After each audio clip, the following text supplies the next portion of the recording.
Look at what I found in the holiday cottage. What is this? It's a hair removal Dyson. I had a Dyson once and it was really bad.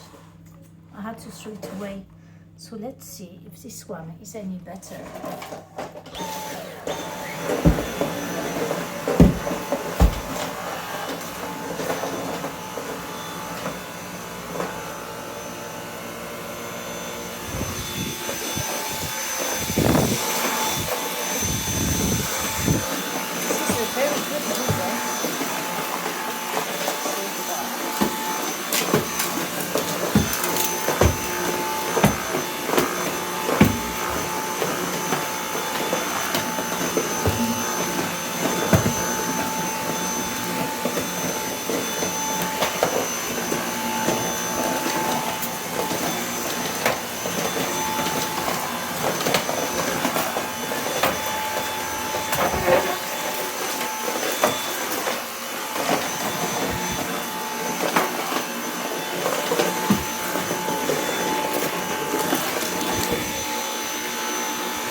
Oh, what's going on?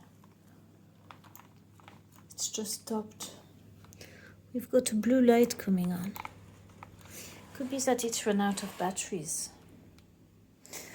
Shall we empty it? Look, it's got quite a lot of dust in it.